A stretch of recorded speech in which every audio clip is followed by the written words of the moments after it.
بێکەمی ئەوەش نەبێ بەبێ مستەقبەل لەم حەدیثەدا ئەمە گرنگە من و تۆ ئەوەنە لەسەرمانە دەدەزین دوای من دەبێ ئەوە خوازانێ والله دوای من ئەگە مناڵەکە احتیمالی کوردی بکەنە سەری من و تۆ وای گەورە نایکرێ هەزاران منداڵ هەیە بێ باو بێ دایک خوازیان لێت ئێستا کوڕە و ئێستاش ماڵی هەیە ناکرێ ئێمە هەموو ڕۆژێ بکەینەوە نێفمان مەزبوور بکەین دوای 20 ساڵسی بکەین دوای 30 ساڵسی بکەین تۆ خۆت دانناوە بۆ دەقەیەکی ئەمە پێغەمبەری خوا فەرمێ من ئەصبح منکم هەر کەسێ لە ئێوە ڕۆژی کردەوە ئامینە بمکربه ئەو ڕۆژە ئەگەر هاتوو صحەت و سیباش بوو ئەوە بوو کەوا ئینسانی ناکات کافرێتی دەستەش چاک بوو لە هەموو نەخۆشیەکان ئەو ڕۆژە لە ئەمانەتا بوو واتە ژیانش بەختەوەر بوو وەباشان فی سەحیح اليوم ئەم ژیانەی بەختەوەر زۆر جار ئێمە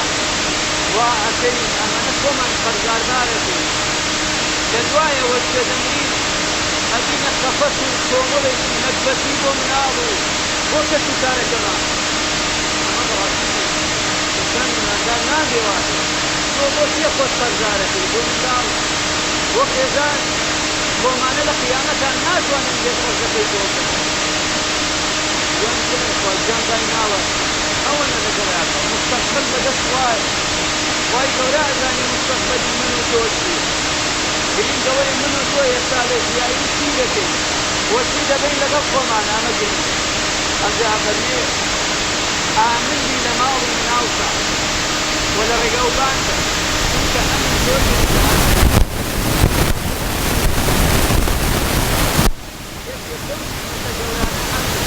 بەڵام ئەفەرمێەوە عیزە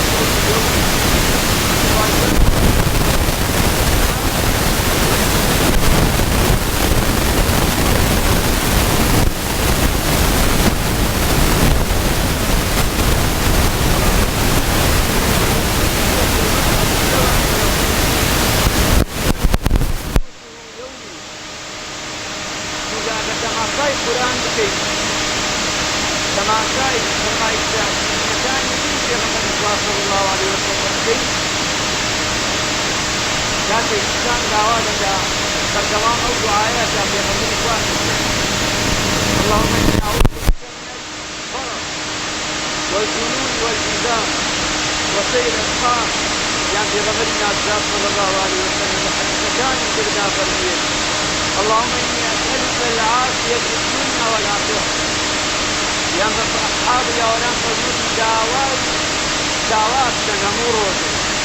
همو روجة دعوات سلامتي عافية جسد عافية مال عافية جنان في غمر الناس نسأل الله العفو والعافية أصحاب الأولان فإن أحدا لم يعطي بعد اليقين خيرا من العافية لباس يقين يقين أخواجان بذات أو الوضع سلامتي جسد باس جيان باس تبي غمر الواقع لو رد راه سينا جيان بوسي لو راه سينا برمي إنسان يقول الروجانية الطعام في نعمة الله العظيم أخبار دين يقول الكل أنباريك هذا نازل نعمة بيكري أنا زوجي طبعا كل كاتب عندما قال القرآن يقول الذي يعبد ربه عبادة الله الذي أطعمه من جوع وآمنه من خوف هل في كاتب خلق بالسيبو هەرچی کاتێ خەڵک برسیم و لە باڵیدا ئەمنەکە نانێ هەرچی کاتێ خەڵک فێر بوو ئەمنەکە زیاتر ئەمە پەیامێکە بۆ دەوڵەتداران پەیامێکە بۆ ئەوان بزانن کە خەڵک برسی بوو ئیتر خەڵک لە هیچ ناکاتەوە لە برسیەکەی زیاتر بەرچاوی هیچ نابینێ ئیلا ئەوە نەبێ پێ چێ برسێت کابرا 50 ڕۆژە 60 ڕۆژ 50 ڕۆژە پارەیان پێ نەداوە ئامادە نییە لە قەستەخانەیەکە دەوامکە ئەگەر هەزار وەک من بردێت بۆ چونکە ئەو وجەییان ئەوەی کە دەیبینێ هەموو ڕۆژێمە کاتێکە لە بەردەنیا لە ماڵە 50 ڕۆژ تۆ ڕاستنە دەیکە کەسێک بەچین کەسی وایە 150 دیناری جەمعەندان نقصان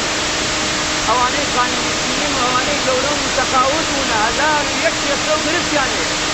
ئەبینیت ئەم مرۆڤە نەک ڕاتبێ 2 ڕاتبی 3 ڕاتبی بەشی مانگەی ناکا بەشی سەر ڕۆژی ناکا بیدەکەتەوە ئەبێ چۆن نووسیە زۆر جار بۆیە فەرموو پێغەمبەری نازدار صلی الله عليه وسلم عنده قوت يومي خواردنی ئەو ڕۆژەیە خواردنی ئەو ڕۆژەیە کەواتە ڕاتبی من و تۆ کە 500,000 بێبەشی شەوێکەکە لەو قەستەخانەی کە دانراوە ئەهلەکان ئەوانەی کە ملیۆنێکیان بێبەشی 2 شەو ناکە ئەگەر ڕاستەکە و خۆشی دەنی ئەی ئەوانەی 100,000 هەیە چی بکەن تووشی ئەم نەخۆشیێ ئایا ئەوان عیلاجەکەن 100,000 ئایا لە 500ەکەی خۆیان خۆش دەبن بۆ ئینسانی ماندارە بێ ئەبێ کەسێک کە خاوەنی خەڵکێکە بێ خەمی بخوابەتی ئەبێ بەشتی بێتە هانایەوە ئایا ئێوە نەبوون زەنگەرەکانی پێشمەگە لێدرا ئێوە نەبوون حەیوانتان سەرە بڕیەکان داتیان ئایا ئێوە نەبوون ئەچووتان پاڵکشتیان نەکرد ئایا ئەوە نەبوون دوعاتان بۆیە کرد ئایا مامۆستای ئاینی نەبوو لە محرابەکانەوە خۆیان کردووە خەتەرەوە هەموو شتێکیان ئەوت بێ دڵە ڕاوچەوە بێ کرد ئێستا شەرم لە مامۆستای ئاینی نەکەیت شەرم لە ڕیشتی نەکەیت ئەمە پاداشتەکەی ئەم گەلەیە 50 ڕۆژ پارەی پێ نەدەیت ئاوا معاملەت بکەیت لەگەڵیا ئەمە تا باوک ئەمە تا وەفای باوکە ئاوایە بۆ کوڕ ئاوا کوڕی خۆیەکاتە خاوەن وامان نەبینی ئەم بدەتە ئاهاتەنێتی ببینە هەموو ڕۆژی ئەو دەنجەت و گەرمانە هەموو شەیەک لەسەر حەسابی خۆی دەچوو حەرەفیاتی کرد کەنەها کەس تۆبەق بوو کوژرا و شەهیدی ئێستا خێزانی بێپیاوە منداڵەکان شێتیوە ئەو پێشمەرگە بەسەرزانە لە بەیانی و هەتای ئەوانە لە شوێنێکدا من و تۆ لەوەی ئیدارە نەکەیت معقولە 50 ڕۆژ و 500,000 پێ ڕەوانە بێت کابراش تێ بەرامبەری گەیشتی عێراقیێمانی 3 ملیۆن وەرەگرێت 2 ملیۆن و نیم وەرەگرێت 2 ملیۆن وەرەگرێت ملیۆن نیمێ وەرەگرێت ملیۆنێ وەرەگرێت ورە 500,000 وەرەگرێت لە کاتی خۆی دایت ئەی بۆ ئێمەوەکەوانی نەبی لەمەدا ئینسانی مادا وریادی ئەو خەڵکە کە هاوا دەکا و کەس گوێی لێ نابێەوە کە هەمووی شەڕە و خەوی ناوەتە گوێی و چاوی نابینێ وا بڕە عەقارەکە بڕە بەیارکردە ئەو کاتە ژیان وای لێ دێتە کە کەس گوێ نابێت ڕێز احترام نامێت هیچ شتێک قسەی خێرە بێتە خێرش کەوێتە شەڕ شەڕ دەبێتە خێر ئەو کاتە وەزعەکە لەوە خراپترە بێ چونکە پێغەمبەری خوا فەرمێ صلی الله عليه وسلم برسێتی ئەمە نەخەتەرە پێغەمبەری خوا فەرمێ اللهم إني أعوذ بك من الجوع خوایە بمپارێزە لە بەرسێتیەک کە ئەمە نەبرسیمە لە بەرسێتیان نەدەم لە پێویستیان استفادە مەشغوڵی هەر ئەمە بن فکرم لای ئەمە بن ئێستا ئێمە زۆرینەمان تووشی خەلق بووین تاقەتمان نییە هێزمان نییە بۆ چونکە هەر باو کێوارە چێتەوە بۆ ماڵی کوڵەبیاتیە لە ماڵەوە مناڵەکانی خێزانی داوا دەکا خێزانی نەخۆشە منداڵەکەی نەخۆشە پارەی نیبارێ زیا بۆ هەتا کەی واتە هەتا کەی بڕواوە بۆیە پێغەمبەری خوا فەرمێ عەلەیهی الصەلاة وەسسەلام اللهم اجعل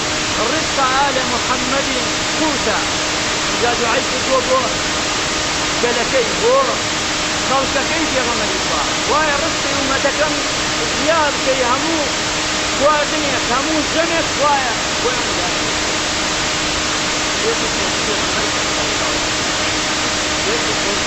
ئەو شەڵە پیاوانە بکە هەتا ئەگا لە دوای ئەو هاتووە تەماشاکە چۆن خەڵکەکەی خۆیان ژیان بووە، چۆن خەڵکی خۆیان بردووەتە پێ. ئەمی کامە فێری چیمانەکە بۆیە فەرموویانە شاعران و ئەدیبان ئەڵێن إذا اجتمع الإسلام وفوت للفتى ئەگەر ئیسلامت تۆ کردەوە لەگەڵ دەنگێکی دڵگەرم، دەنگێکی خاوەن تەقوا، خاوەن ایمانێکی بەهێز، ئەنجا وأضحى صحيحا جسمه وهو في آمن، جسم و جەسەدی ئەگەر چاک و باش و نەخۆش نەبوو ئەو کاتە لە باشترین ئەمن ژیاندا دەژی. وفرمية فقد ملك الدنيا جميعا وحازها، أرجع وقت الجبال والدنيا يمون دستكبه وحق عليه الكفر أو كاتل سيدي تكفر الكتاب عزيزا الحسن لقال مدى من وصيتي في غمر إخوة أقام بالجوزة في غمر إخوة صلى الله عليه وسلم لو كان ابن آدم واجيا من الدنيا من المال في غمر إخوة من هذا الإنسان روح يمكن ليس ولانا باري جادي باندازي جولتاني نوبيت نمرو محمد كان فيها وقوائل يوم لبعض الله يقال مدى بن سيما برمين محبة الدنيا لا ينفع سلام إياك وسيصيبني أخير سيصيبني قد أنت يتبع لن يخشى لذلك يجب الرجل بالسياق يقول أنا هم لازم أخرجنا الجوزة هم بالدوام لغمات غم مقوة غم إنسان أدوينك غم إنسان إيرانك تعب خفت إنسان أخجير ريالي عزيزا من قصر أو من كنك نوامات أنت أوتاكا فرمين يعني فرمين وحسرة حسرة واسن كم يحسر بقوية الصادقين كم يخم بقوية الصادقين آي مدان من برقوان خم بقوية بليان داخل آي مدان من برقوان لفظ محسر بقوازي هيش عليه هيش ما عندك نتوين آي إيما برقوان لحظ نادي هيش ما عندك نتوين وكأيد من فوق السيد غمر الإخوة صلى الله عليه وسلم فإنه عبد الله بن عمر رضي الله عنه إسرائيل كتاب الآية هذه أن رجلا سأل فقال ألسنا من الفقراء يا رسول الله صلى الله عليه وسلم كان يا عبد الله هاي من فقير كان أي عبد الله حابب غمر الإخوة أو تفرمون آية أو في عوض المسلمين آية تنزان فيها واتا شيطان فينا وفرمون غلط آية مال خير يعني مال الكفر فرمون غلط فقال أنت من الأنبياء بكل قوة مدام مثل فقال إني خادم واتا من خادم يا خادم لا فرمون فأنت من الملوك أنت يا وقت دور جواني أنت دنيا عمو لوي قادم سلام الله يا طاري يا رجع تمام سلام طاري بلوشي نعم الله يسوي واجبت طاري نقول نبي يا طاري سلام الله يا إنسان الله يا روح الله يا يرسل مال إنسان الله فوقه حتى يستعتاد من شاوة مهيش من الرجيان